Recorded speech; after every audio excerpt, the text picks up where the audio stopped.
Salut les cinéphiles, ici Kane pour vous servir et on se retrouve pour une nouvelle chronique critique. Et on va parler aujourd'hui du film Le Garçon et la Bête. Alors le film d'animation Le Garçon et la Bête, réalisé par Mamoru Hosoda, produit par le studio Shizu. Je suppose que il travaille au studio Shizu.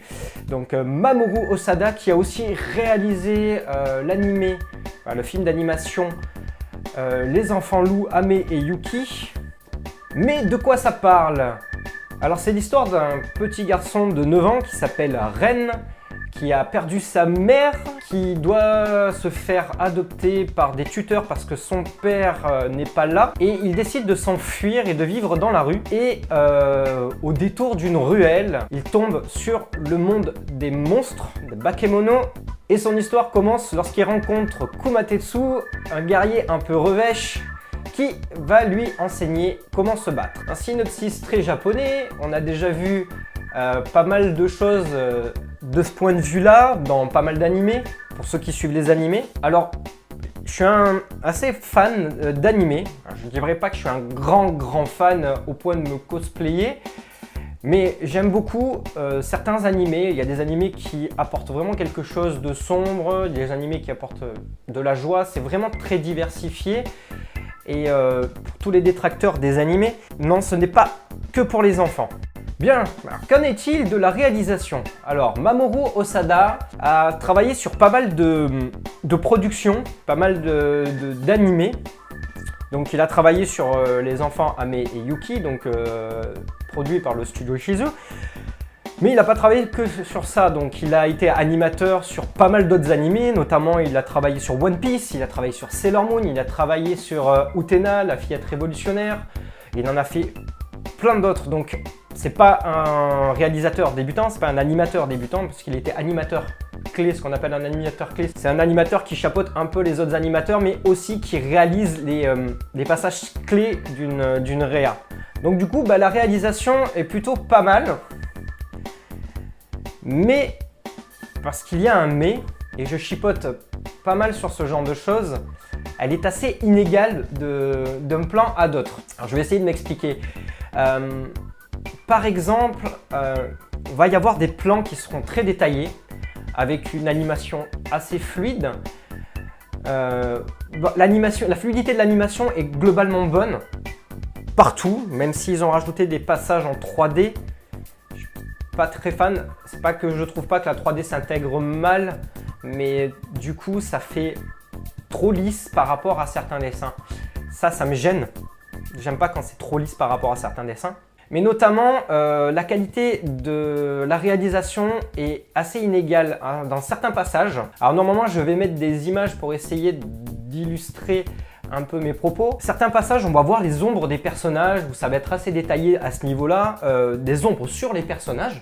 Et il y a d'autres passages où les ombres sont nécessaires et il n'y en a pas du tout, où on voit un éclairage clairement sur un mur, par exemple, où on voit le personnage de Kumatetsu. On voit les ombres de la maison, mais il est clairement dans le soleil et on ne voit pas son ombre à lui. Et ça, je trouve que c'est assez bâclé, et surtout pour une production cinématographique de 2 heures, c'est un peu dommage. Donc du coup, la réalisation m'a laissé un peu sur ma faim, ça m'a un peu déçu. Mais l'animation, la fluidité de l'animation est bonne, et il y a de très beaux plans, notamment l'introduction qui est magnifique, même si elle est en 3D. L'introduction est assez magnifique et ça s'intègre pas trop mal avec le reste. Il y a un plan aussi, on a Ren qui se faufile entre des poteries.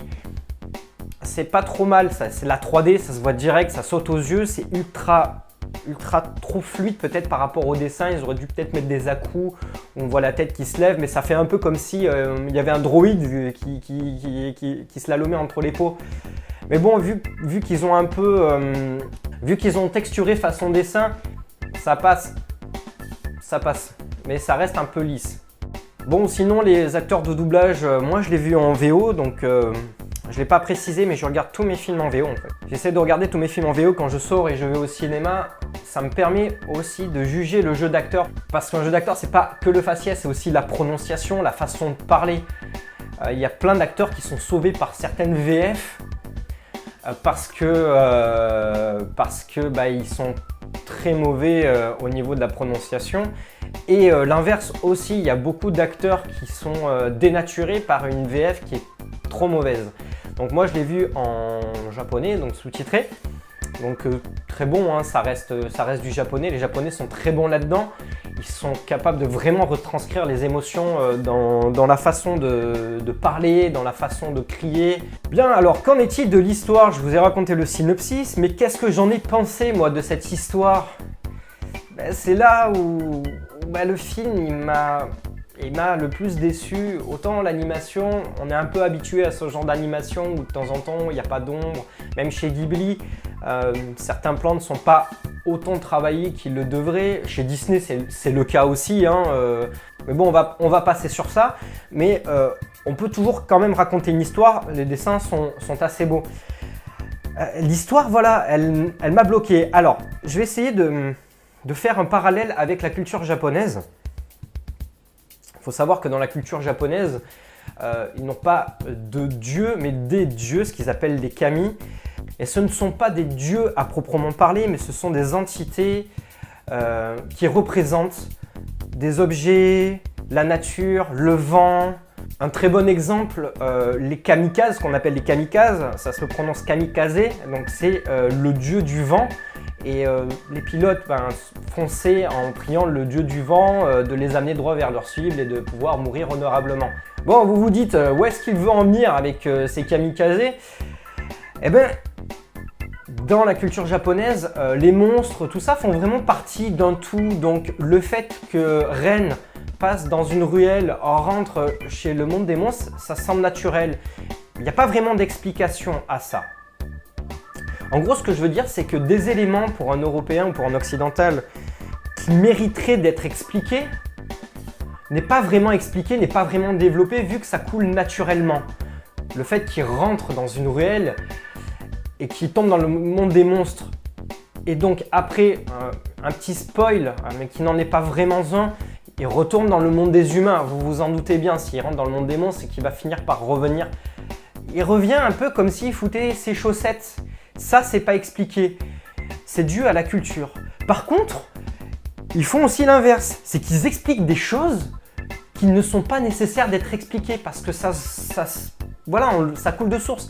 Ça se voit dans le dessin, ça se voit dans la continuité, dans la narration de l'histoire. Et les Japonais ont ce gros défaut d'expliquer des choses. Vous avez tous vu Naruto, vous avez tous vu One Piece. Ils passent 15 ans soit à dire leur nom, soit à décrire un truc, alors qu'on le voit, hein, le dessin est là, ou à décrire une attaque, pour dire que l'attaque va brûler le mec alors qu'il a déjà fait une attaque de feu.